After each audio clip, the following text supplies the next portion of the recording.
All right, we in the building, y'all. You already know what it is, man. It's the bearded one in the building. Rally Radio is in, and I'm glad you inside because it's dirty rain outside.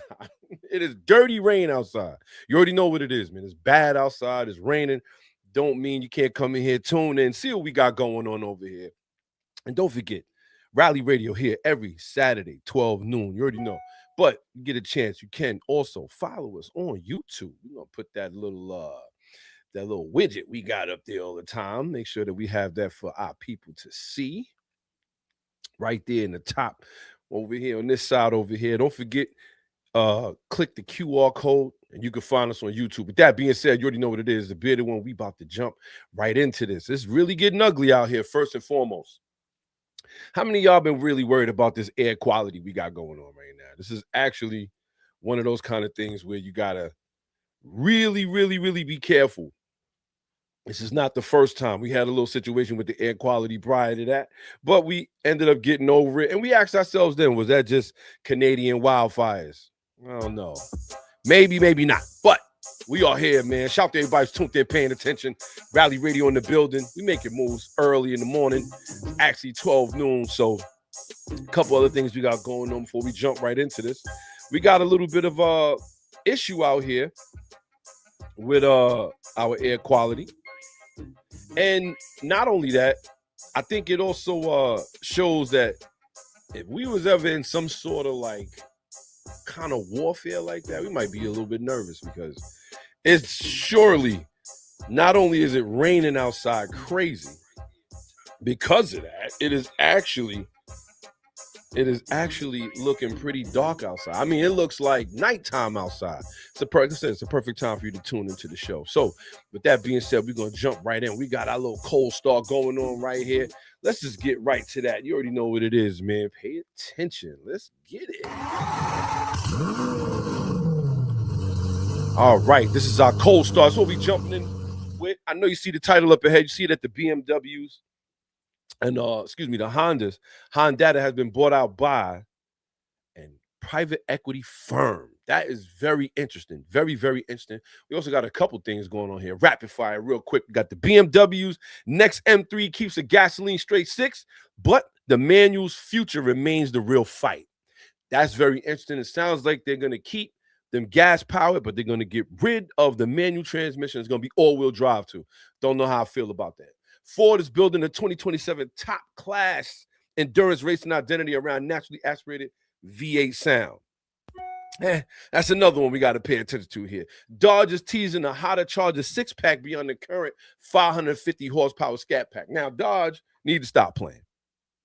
They might have to end up adding us a little bit more horsepower there. Shout to my guy Dave tuning in. You know how we get down, man. Shout to my guy Dave. Appreciate you. You already know what it is. Shout to everybody. Don't forget, drop a like, drop a comment so we can shout you out. You already know what it is. It looks like Alaska has opened the registration to qualifying 25-year-old Japanese key vehicles. For those that don't know what key vehicles are, these are actually smaller size vehicles from Japan. I don't know if I remember earlier in Trump's presidency, he said he wanted to bring a bunch of them over here. They were really, really tiny cars. Got a lot of large Americans, including myself. You know what I'm saying? So I don't know if we actually going to fit in one of them, but that's also something we're going to talk about today. Looks like Nissan has killed the Altima. Can I get I'm sorry. Nissan killed the Altima, and we got to give them another round of applause for that because wasn't nothing but people with 580 credit scores, baby mamas, and clapped out Altimas all over the place. Got to get them off the road. I can't allow those things last forever, but it looks like Nissan has finally brought that to an end, and it looks like the Sentra is going to be the only affordable 4-door sedan that you can actually buy from Nissan, and that actually raises another question. Is this something that we want? Is this good for the people, especially at a time where car payments are rising up to $800 to $1,000 a month on top of car insurance being crazy? But you know what I say, man, get rid of them. Get rid of them. I don't care what you say. So Honda's U.S. Prelude chapter is reportedly ending after the 2026 model year. For those that don't know, the Honda Prologue is their electric vehicle SUV that Honda had. And I don't think it was an ugly car. It's just the fact that it was electric. And we already know that Honda has lost billions on their electric cars. And because of that, they actually got to move on. There's nothing they could do about it. A lot of car companies have lost a lot of money when it comes down to electric vehicles. So good luck to them. You already know how we feel about that. Then we got Bugatti's W16 era has reached its final chapter. Whew. That's going to be very interesting. That's going to be our Legends of Auto for later. So don't forget, tune in for that. You got Lamborghini is choosing paddles and hybrid performance over a manual revival. Here's the thing about that, right? A lot of people who are buying these upscale cars now, the Lamborghinis, Ferraris, things of that nature, they are not buying these things because they're performance guys or girls. They're not performance people. They don't care. It's really about the status of it, and they just want to jump in and drive it. The sad part is that a lot of these cars now, especially the high-end ones, that's what's happening. You're getting a lot of people who could afford it or who can't afford it, and they just sit there and relish at the window shopping, just looking like me. I drive by the Porsche dealership over there on Sunrise, and I just drool every trip because I know I would love to go in there and buy myself a nice manual turbo 911. But at the end of the day, I don't have it. So we just gonna have to see for that. Maybe I will. You never know. I'm gonna put it out there. I will have it. But when it comes to Lamborghini, Ferrari, you already know. A lot of those people, listen, we want this. And we want just be able to drive it. Look at Ferrari coming out with a EV last 2-3 weeks. I want to say about a month ago, and look what it did. You know, people are saying that it's selling and all. It's not really. Let's be honest. $630,000 for an EV. What's the difference between that and going to get yourself a Toyota Prius if that's the case? It's got ostrich interior, but it don't matter. It moved the same. And people who buy electric vehicles don't care about horsepower. Let's put it out there. People that buy electric vehicles do not care about horsepower. They care about saving the planet. So why would we even think that somebody would really want to spend $630,000 on an electric vehicle? I find that to be crazy. Shout out to my guy, Darth Spalding in the building. You already know what it is. We here 12 noon from here and from now on. We are back live. You already know what it is, man. We back in the studio. But with that being said, the last thing we're going to be talking about is Toyota and BMW are exploring renewable gasoline as a way to keep combustion relevant. Now, recently, Toyota CEO, his name is actually Toyota too. Like, don't get it twisted. Name is Toyota. But the thing is, at the end of the day, they want to be able to keep the combustion engines. Shout to my guy Zah tuned in. Let's go. Shout to my guy Zah. I hope everything is good with you, my brother. And yes, they are discontinuing the Ultimate. Believe it or not, it was a lot of misconception about that too, about them actually discontinuing and bringing it back. The Ultimate has survived the grave for the past 5 years, man. And it looks like now they calling it a day. So Toyota and BMW are exploring renewable gasoline as a way to keep combustion relevant, meaning they see the landscape. They can see that a lot of things are going to go EV eventually. But what Toyota and BMW want to do is have a kind of fuel that we could use that's great on emissions, that's not really causing any emissions, any smog or anything like that. And Porsche was with them too at one point. I'm not sure if Porsche is still rocking with them because Porsche right now, they took a big hit. I believe they lost about 90% of their of their bottom line. So especially the China and the BYD vehicles, the electric vehicles that they're selling in China, Porsche actually fell about 20 or 30% of their sales in China. So now, not only that, Porsche is also backing down how much Porsches they make. They're not producing as many, and they figure as long as they don't produce as many, I guess the loss won't be as harsh. We got to see for ourselves. But Toyota and BMW are working on the renewable gasoline. You know what? I'm actually excited about that. You know why? Because that's what we need. We need something to keep these gas power cars or fuel power cars going, because to me, electric vehicles are just not the thing. It's funny, side note, talking to a coworker the other day, and he says to me, I said, he must don't watch the show. He says to me, he says, yo, man, I just bought my Ford Mustang Mach-E. For those that don't know, that's the electric vehicle SUV Ford Mustang, right? He's like, yo, man, I wanna take it out on the highway and open her up. And I just I y'all that had to be there for that one. You already know how I'm like, listen, nah, that ain't it. But I mean, it is what it is. To each his own. To each his own. I'm not gonna dog anybody who drives an electric vehicle. You should be dogging yourself. I'm sorry. But with that being said, you know how we get down, man. That is our cold start. For right now, the biggest thing that we're going to be talking about next is going to be the BM. Well, actually, we're going to jump right into that Nissan Altima story we got coming up over here. It's very interesting because, believe it or not, as much hate as I could kick on a Nissan Altima, even my wife had one at one point. We had the two-door one, and not for nothing, you could see it was poised to live forever, but we just couldn't have it. It was just too much. But at the end of the day, man, you got some of them that's living forever. So let's jump right into that. You know how we get down, man. Weekly specs coming right up. Let's get to it. Weekly specs. Auto news for all the listeners, only on Rally Radio. All right, we are here with our weekly specs. Our weekly specs, this is our weekly news, our weekly automotive news. You know how we get down. Don't forget, you can follow us on the QR code right over here. Follow us at YouTube at Rally Radio Podcast. We got other things going on. Went to a car meet last week that was actually tremendous. And there is an opening over here in Queens. It looks like it's supposed to be like a car spa, but it's also going to be able to, while you're getting your car detailed, get food and all that. We're going to talk about that because I'm definitely going to do a review on it tomorrow. Today is really pouring rain out here. But with that being said, you know how we get down, man. Nissan Altima, the end of an affordable sedan era. Shout to my guy, Zach. The largest story is Nissan's shrinking U.S. sedan lineup. Now, let's get into that a little bit. Obviously, I know y'all remember when there was so many 4 doors, it was no way you could not buy one. Remember the point where the Maxima was there, the Ultima was there. You had a whole host of other 4 doors in other companies as well. The Camry 4-door, obviously they're not doing nothing with that. Honda Accord, you know, they had all of these. And now it looks like the 4-door is the hardest thing to find. Shout out to my guy Dave. He said I had a Ultima as well. I'm gonna tell you, the Ultima was a big deal in the hood. I feel like Nori killed all of them when he said, I don't want to see no rimmed out Toyota Camrys and Honda Accords. It was like after that, nobody want nothing to do with them, which is unfair. But at the end of the day, it looks like the Nissan Altima, and like I said, it's a bigger story on Nissan. For those that don't know, Nissan was actually facing a bankruptcy about 2 years ago, about a year and a half ago.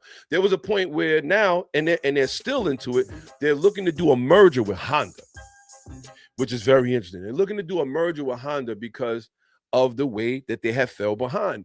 And Japan especially felt that they couldn't let a major automotive company fall to the wayside. Sounds very familiar, right? Sounds like what happened with our own little crisis in Detroit in 2007 when Obama bailed out the Detroit muscle car companies. He saved them. We can't just let them fall to the side.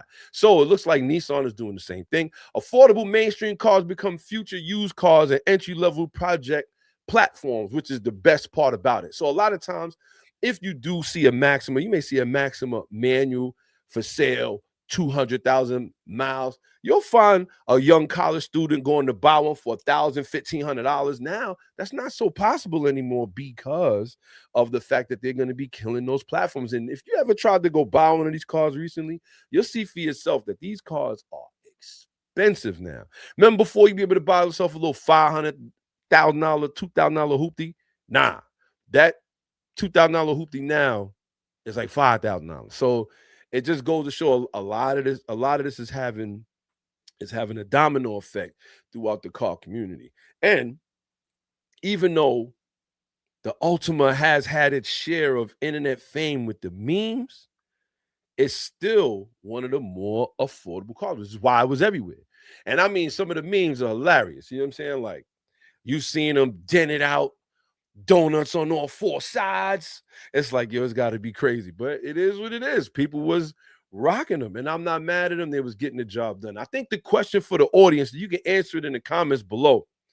Did buyers kill sedans, or did manufacturers stop offering good choices? I think that's a very good question. Did the buyers kill the sedans, or did manufacturers stop offering good choice? I will say, on my opinion, the buyers actually killed the sedan, and I'm gonna tell you why. Because everybody wanted to own an SUV at this point. Everybody was like, "Yo, I'm gonna just go get me the Nissan Murano, or I'm gonna go get the Toyota Highlander," or they was all going to get SUVs, and the four-door sedans was pushed to the side. It happened with Ford too. That's why you don't see any more Ford Tauruses.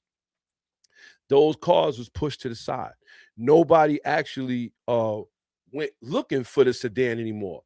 Like, if you've driven in an SUV and then go back to your regular four-door sedan, 9 times out of 10, you're not gonna want to do it either. I remember me and my family, we rented a what was it, a QX56, and we drove it down to Florida. Nice car, high up. Wasn't a lot of room though. We could give a review on that. Wasn't a lot of room, but we ended up driving that car to Florida. And in the midst of it, now we finish with the car. We get out, we give it back to the rental company, and we get in our regular four-door car that we had at the time. And you could see the difference. It's like, can't see down the road. And a lot of people want to be able to do that. And I believe the mere fact that all of these SUVs was out there, I believe that alone killed the sedan out there. That's what I truly believe. How can Nissan have 4 different sedans and then have 5 different SUVs? At one point, something's going to have to change. And we're talking about the Maxima being the original 4-door sports car. For those that don't remember, definitely a menace to society. Look at the wheels. We all remember that. They've been around for a little while and they were doing their thing. But it got to a point where the Maxima was the high end and too many people wasn't buying it because they bought the Ultima. So now the Maxima is gone. Then the Ultima itself started to be around for a while. Now you start to see them clapped out, messed up all over the place. But it still was an affordable sedan. But you know what? Now they're looking at the less affordable, which would be the Sentra. So now they kill the Ultima. Now they got the Sentra. They only got one. And people wasn't buying them. So in my honest opinion, I believe that the buyers killed the sedans. It wasn't the manufacturers will give you what you ask for if you're buying it. And that's rule of business 101. If I want, you got, I buy. Right? So if we don't want it anymore, why would the manufacturer keep making these cars?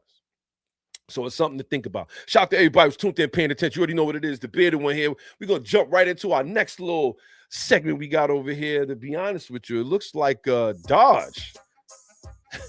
Now, Dodge is, right now they're changing everything. They're coming back to their old era. You know what I mean? Shout out to everybody who's tuned in, paying attention. Shout out to the Stretch Chemist. She is in today. Appreciate that. Dodge is having a change. So everybody remembers at one point there was Hellcats, Chargers, Challengers, you name it. You know what I'm saying? Shout to that's SP to Don. Shout to SP to Don is where I'm in the building. It's been forever. Yo, I apologize, but we back. We are back. 1000%.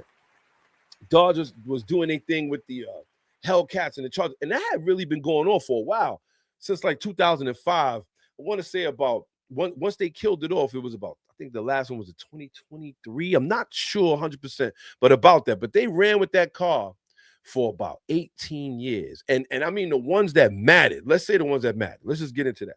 The Hellcats, the Scat Packs, the 392s. Those are the cars that people were really going after.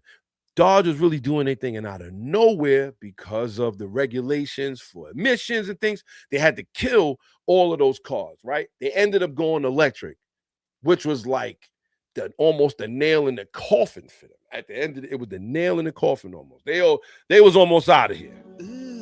They was almost out of here. Brother, nobody wanted that. You know what I'm saying? So what's that, brother? You got to look at it now. Dodge is trying to make their comeback. So with the electric vehicle, they're also selling what they call a 6-pack, a 6-cylinder Dodge Charger. Now, it looks like even though it may take off faster and all of that, they still having trouble selling this car. So it looks like the Hemi's going to have to come back. Again, what did we just say about Nissan? If you sell it and I want it, I'm going to buy it. And when I don't want it, I'm not buying it. And that's what you see going on right here. The current 6-pack Scat Pack is a twin turbo Hurricane inline 6, 550 horsepower all-wheel drive with rear-wheel drive mode. Obviously, for somebody like me, I can understand, or somebody like us, everybody that's tuned in right now, we all could see what's going on. Shout to my guy Reeves tuned in. Let's get it. It's been a minute. I appreciate y'all, though. I really do. I really do. So, for car guys, car girls, when we hear inline 6 twin turbo 550 all-wheel drive with a rear-wheel drive mode, we kind of like, yeah, you know what I mean? But a lot of people are still emotionally attached to the V8 in that car. And that's just the God, the honest truth. That is the God, the honest truth. People are tied into that V8 emotionally. And because of that, they're going to have a hard time selling 6s. They are. So now the question is, are they going to be able to have a performance inline 6 twin turbo, or are they going to be able to have a V8 as well? With the emissions being dialed back and a lot of things happening in politics where it's opening up the door for emissions to be back on track the way it was, maybe they will be coming out with a V8. We hoping so, because to me, when Dodge was in the game, even though it created a lot of this takeover culture and all that, we're going to get into that too. The takeover culture is specifically limited to a certain amount of cars, and that's that. But we're gonna say that the Dodge Charger and Challenger was definitely one of them. Even though it did bring that little bit of negativity into the car culture, it still was about a car. I wanted one really bad. So when you look at the 6-pack, and the thing is, they're going to do better things, better brakes, tires, cooling, and it's going to be all of these things. But is it still going to be highly sought after? Shout to everybody who's tuned in, paying attention. You already know how we get down, man. We are here in the building. At the end of the day, I think that Dodge has to ask themselves a question. How much power will it take for enthusiasts to forget about the Hemi? That is our question. I don't know. I think at the end of the day, they're not going to forget about it because they're tied into it. Now, if this thing is making, we're talking about a twin turbo 6 now. Now, when you think about a lot of the most touted sports cars that we have out here, or that we had out here, twin turbo 6. Turbo 6. A lot of them are making a lot of horsepower. So it just goes to show where it could be. It just goes to show where it could be. You know, so with that being said, we got to think about that too. We got to think about that. We got to think about, is this something that Dodge is going to be able to do and actually move away with it? Or are they just going to have to just close up shop and just start making stuff for football and soccer moms and dads that just want to drive to work and come back home? We got to have to think about that. I'm telling you, Dodge got a lot of issues on their hands. Let's see what goes on with that. So with that being said, we jumping right into our next little bit we got going on over here, which is, to me, one of the better stories we're going to be talking about today. The BMW M3. Oh, the BMW M3.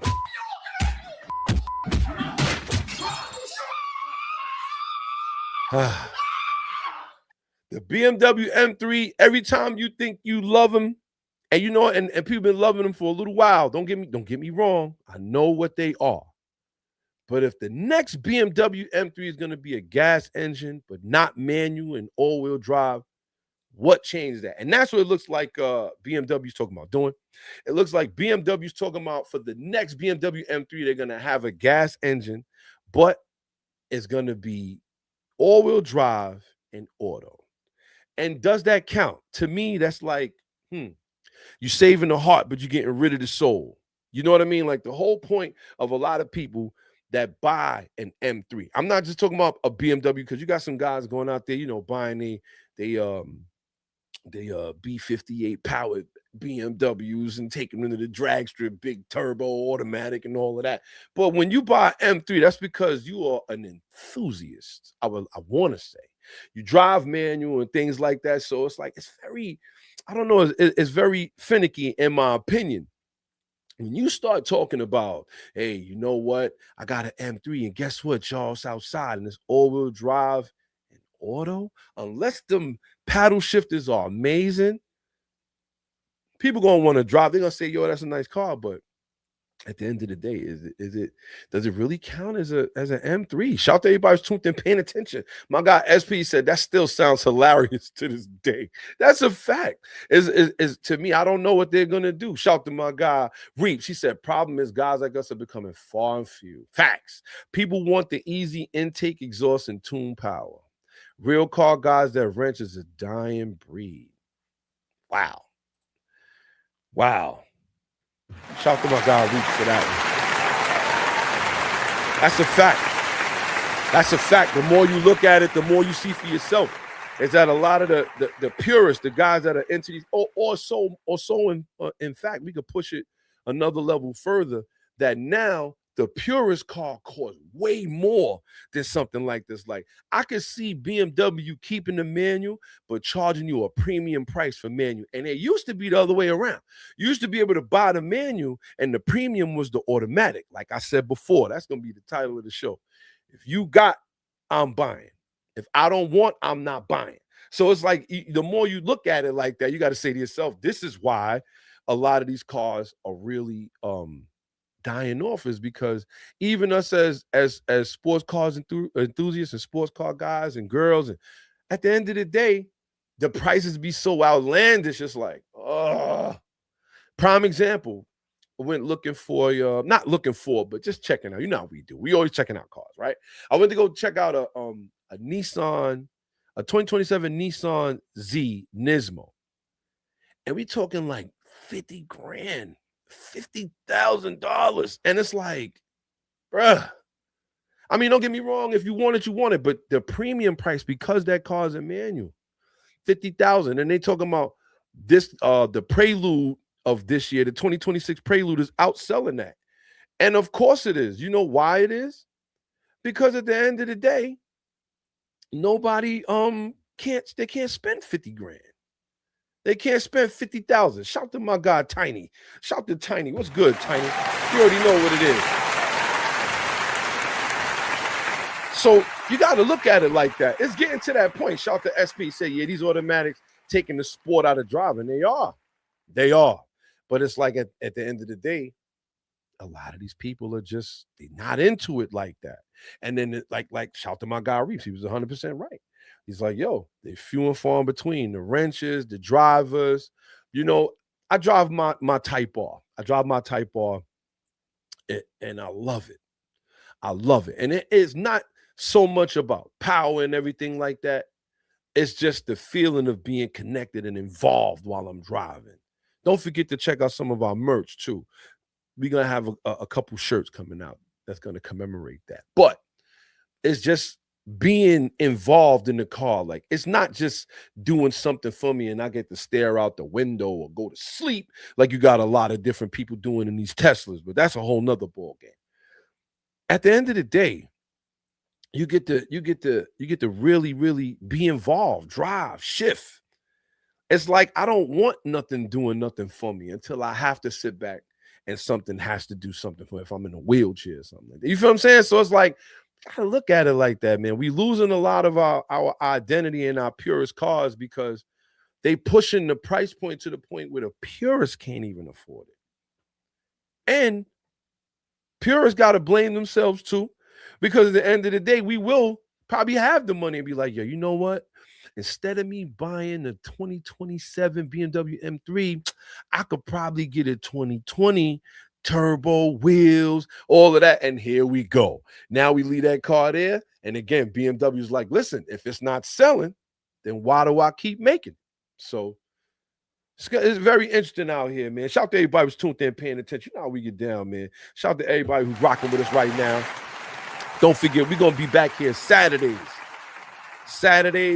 12 noon. We got a lot of things going on out here. We are definitely pushing our time a little bit. You know how we get down. But with that being said, we're going to jump right into our next little segment we got coming up right here, man. Shout out to everybody who's rocking with us. Shout out to everybody who came back to rock with us. I appreciate y'all greatly, man. Let's just get to it. It's Tech Talk with Pop the Bearded One. All right. We back, y'all. Tech Talk. Tech Talk. This is my favorite little segment that we got going on right here. Everybody know we love Tech Talk, but we're going to get into this now because what's happening now is very, very, very interesting with Hondata. Now, for those that don't know what Hondata is an ECU, it's a foundational ECU calibration brand. So back in the day, you were, or not, let's not say back in the day. I hate that because it sounds like we old, but back in the day, when you were doing your engine swaps or whatever from Acura Integra GSR to a 1992 Civic Bubble, and maybe you wanted to turbocharge it, you really didn't have the money to go with the standalone systems back then. Back then, we had it was host of them back then. You had what's the one he said and you had Haltech, that was back then. A lot of them were very, very expensive. If you wanted to go standalone, you couldn't do it. But Hondata had created like a standalone out of your Honda ECU. And when they did that, they actually changed the landscape of the brand, and also for the car and also for tuning, because a lot of car companies after that was like, a lot of tuning companies after that was like, we'll just use your stock ECU, remap it, tune it that way. And that way it's not like it's an outside unit or a standalone unit, which is somewhat is, but it's actually working off your stock ECU. Now, me owning a Honda Civic Type R, also have a Hondata Flash Pro. It gives me access to calibrate changes, data log, and you name it. Fuel control, all kind of things. I could do all type of things with this, right? But now, Hondata, after being out for so many years, I want to say they've been around at least 20 to 25 years, if not 30 years at least. They are being bought out by a private equity firm. Now, for those that don't know what private equity firms is, obviously we do, but just to run over it a little bit, the private equity firms, a lot of times, they buy out companies that they feel they can make money on. They invest in these companies and buy them out totally. It's actually happening all over the place if you really look at it, especially in areas where there are enthusiasts. I'll give you another one.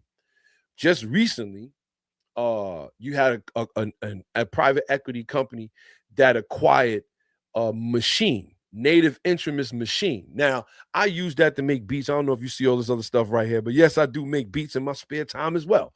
But they actually acquired that. They acquired Akai. They acquired Rain DJ equipment, and they put all of these things under one umbrella. Now, the question is, when they do that, are they going to still be providing you with what you want for what you pay for? And I think that's the biggest fear. So even when we look at Hondata, the business angle of it is that a lot of enthusiasts are worried about consolidation.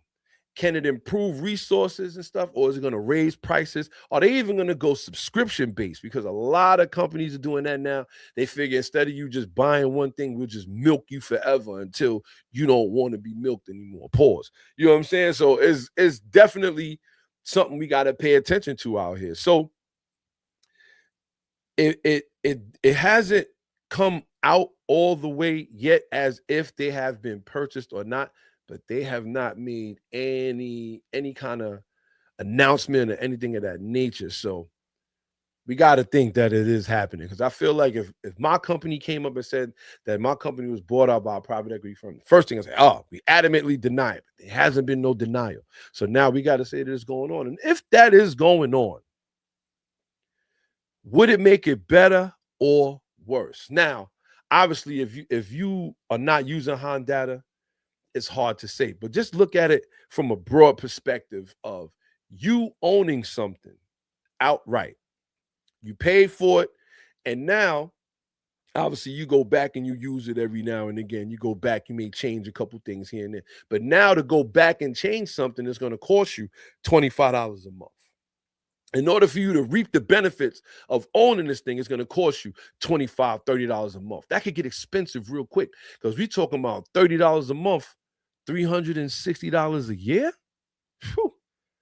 And you figure that the device itself is about $750. You got to spend $250 to or at least in my case for the Type R, you got to get it jailbroken in order to use it. And now you get to load up different maps, but you could really only want to do on the performance parts that you have. So now it's like when you look at Hondata possibly being bought out, I believe a lot of enthusiasts already seen this show before. And we kind of know where it goes, is why we nervous about it. But we could be wrong, man. Don't forget, drop it in the comments. What do you think? Do you think that it's over for us as far as Hondata? Is Hondata really one, are they really being bought out? And two, if they are, will it make it better or worse? Something to think about, y'all. You already know. The next thing we're going to talk about here in our tech talk, let's get it. The next thing we're going to jump into is going to be the renewable gasoline that I was talking about with the BMW and Toyota.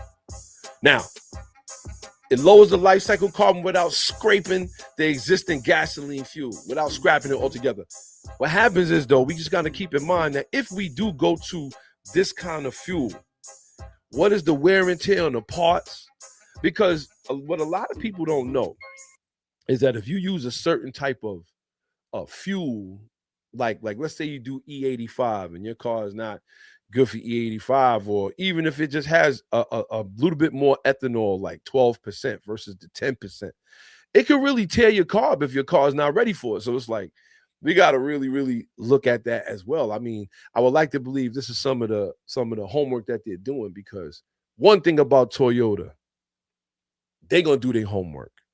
They always come to the party ready to dance. It's never a situation where they're not ready, they're not prepared. And them bringing BMW along because they have this long-standing relationship from building the original Toyota Supra, and obviously them getting together and building a host of cars to work. So they like, yeah, you know what? We're going to get with BMW and get it done. Like I said, I believe they was with Porsche originally, but I think Porsche, they got their own problems right now. So with that being said, it's like a big thing with, do we want electrification or will we take a gas alternative? I'd rather take the gas alternative, because this electric car business, I'm going to tell you, you see so much horror stories, and it's like, yeah, everybody says, oh, well, gas cars blow up too, but not as much as these cars. Not as much as these cars. I'm telling you, every time I turn around, it's something going on with an electric vehicle. I'm telling you, it's almost scary out there. So definitely got to keep that in mind. I think that what they really need to concentrate on right now is definitely getting that alternative fuel. That'll definitely be a great thing. Shout out to everybody who's tuned in, paying attention. You know how we get down, man. We are here. We are in the show. We going around to our next little segment before we get up out of here for the day and let you enjoy the rest of your gloomy day. We got our driver's etiquette. Driver's etiquette is going to be a little interesting this time around, because we're talking about a lot of these people's habits and so forth. And you got to start to watch people like, yo, listen, man, what are you doing behind the wheel? I'm telling you, we got a bunch of stories, but we're going to get right into it. You know how we get down. Let's jump right in. Let's go. Driver's etiquette. Because sometimes you got to get this off your chest.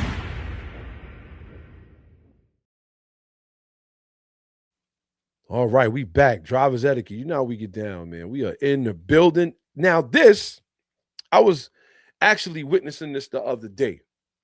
If traffic is passing you on the right, the road is giving you your feedback. We don't need no left lane campers. I think that's the worst thing I've ever seen. I've seen a couple people actually camping out in the left lane, and it was bothering me. And it's like, if you see me driving around on the right side of you, then you already know you in the way. Just move on to the other side. Just move on to the other side. I know a lot of y'all see a lot of different things out there. If you can't, drop it in the comments. What do you see out there that just grinds your gears when it comes to people driving? Then you get phone distractions at green light. Now, I'm going to say this. When people are distracted on their phone, that is one thing that bothers me the most. That bothers me the most. It's one of those things where you go, ugh, like I can't stand it. If you're sitting behind the wheel somewhere and you're actually not paying attention to what's going on the road, pull over. Pull over. Do people a save people, man. Come on. Do people a service, man. Just pull over. It is what it is. The worst thing you can see is people on their phones right now. So With that being said, that's our driver's etiquette.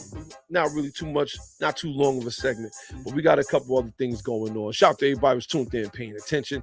We're going to jump right into our Legends of Auto over here, and then we're going to get ready to file out a little minute. Don't want to take up your whole Saturday. You know how we get down, man. So let's get right to it. Let's go. Legends of Auto. Real legends never die. Y'all, we are here with our Legends of Auto today. Our Legend of Auto today is going to be the Bugatti W16.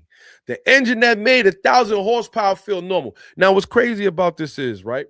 You get a lot of guys now, you know, they be like, yo, my Hellcat make 1,000 horsepower, X, Y, and Z. And you got to keep in mind, man, 1,000 horsepower is not easy to handle. And you see a lot of these guys crash a lot of these cars and so forth and so on, because 1,000 horsepower is no joke. But one of those engines that just made it seem like, and when this came out, it was definitely one of those kind of engines. The Bugatti Veyron era. 16 cylinders, 4 turbos, all-wheel drive, and unprecedented road car speed.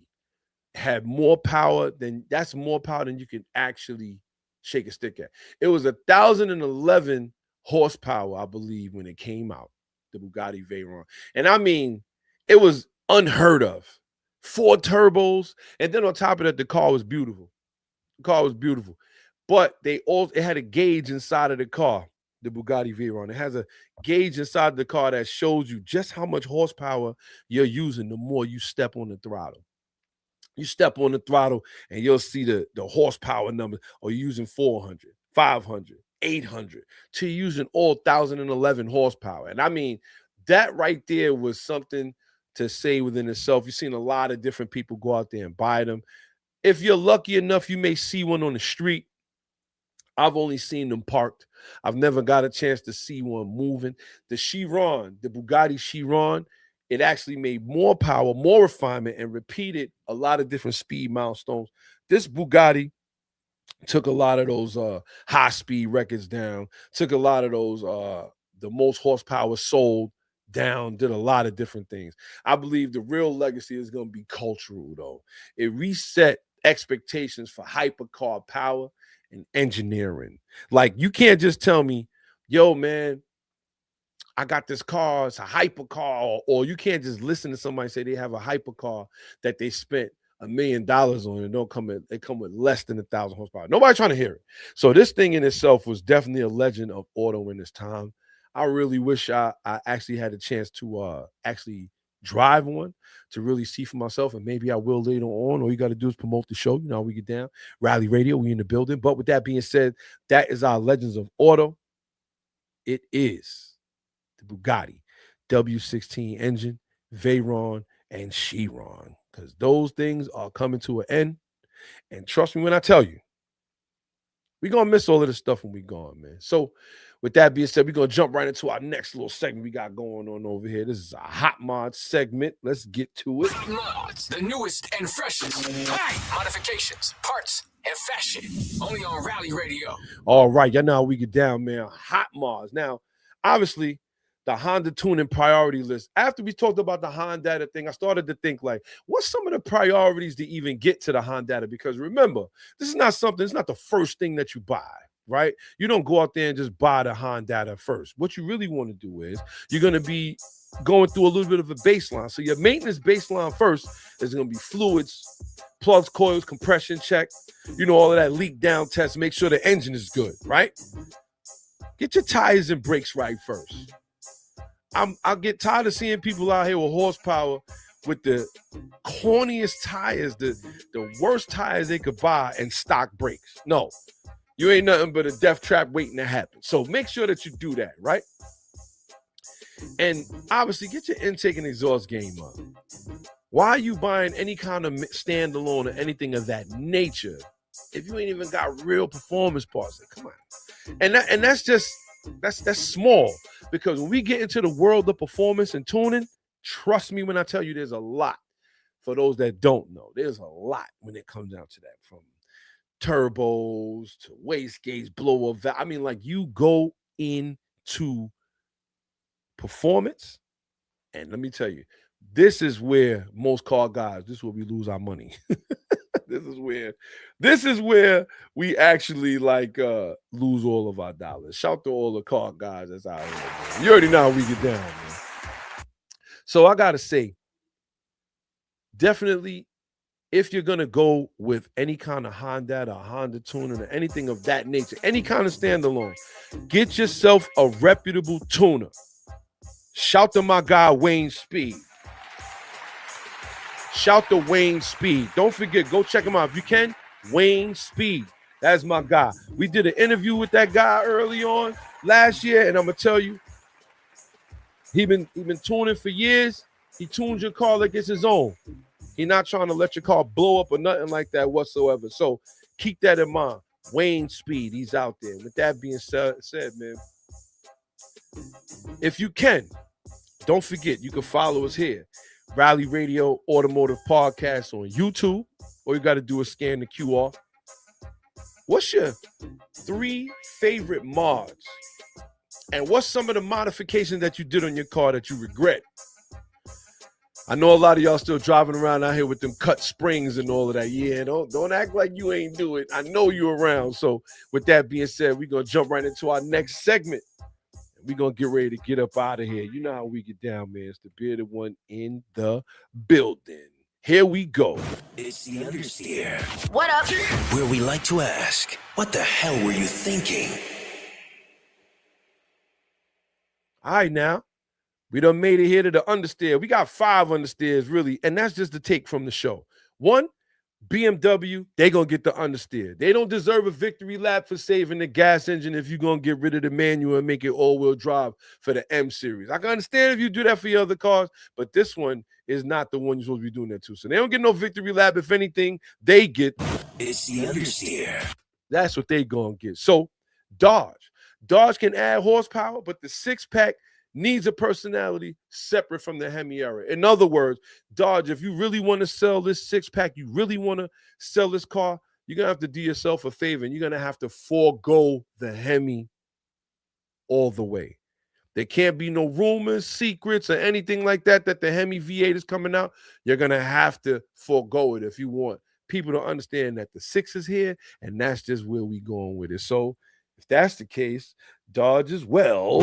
It's the Understeer. That's what they get the understeer too. Nissan abandoning affordable 4-door sedans. Shame on you. However, I'm not mad at you for this one. I'm mad at the Maxima. I'm not so mad at the Ultima, but it looks like it's going to be tougher for young buyers to get into the game if there's no more affordable cars that they can buy. So they get an understeer for that one. Our next tape is going to be renewable fuel deserves more enthusiast attention and take another attention at it. And definitely they're going to need to show what this renewable fuel could do. So they just going to have to jump into that with that being said. And tuning company consolidation is only good when access, support, and community trust the improvement. But if we don't trust the improvement, what did we say before? If you selling and I'm not buying, what's going to happen there? They're going to get rid of it. So keep that in mind. And let's just hope that it doesn't go that way. With that being said, we jumping right into our exhaust notes. We definitely going to be able to check a bunch of y'all. I went to a car show last weekend. Shout out to Long Island Car Enthusiast Group. I went to a car show last week, and I'm going to say this is one of the best ones I've been to thus far. And the reason I say it was one of the better ones that I've seen is because of the quality of cars that was out there. I mean, I seen cars that you just do not see at car shows. There was a SL300 Goldwing Mercedes-Benz. You do not see that. That's $1 million car. There was a Ford GT out there that was driving. I don't mean nobody brought it in on a trailer. It was driving. And when I tell you that you don't see cars like that at any kind of car show, and I don't mean like in a building. I mean, this was in the parking lot. It was sanctioned, which was another thing. It was a nice Cars and Coffee. They had a nice coffee set up over there. You know, you could donate to children as well. It was beautiful. It was clean. Shout the 4 Rings, the Audi car group that we saw out there.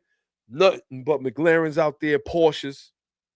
But there was one car, and I'm going to post some pictures of it, there was a 2003 Nissan Maxima manual turbo putting out about 500 some odd horsepower. And I had to give him his props.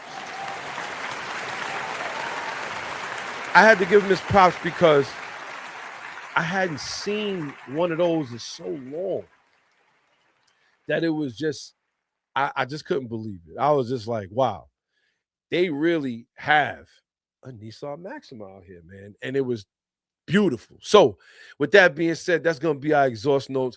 Definitely going to be looking for some more auto shows and local car shows to go to. If you can, drop them in the comments, send it to your boy. You already know what it is, man. It's the bearded one in the building. We are here. We have reached the end of the show. So with that being said, we want to shout everybody who tuned in and rocked with us today. I know it's been a little while. Shout to my guy, Nikki Critella in the building.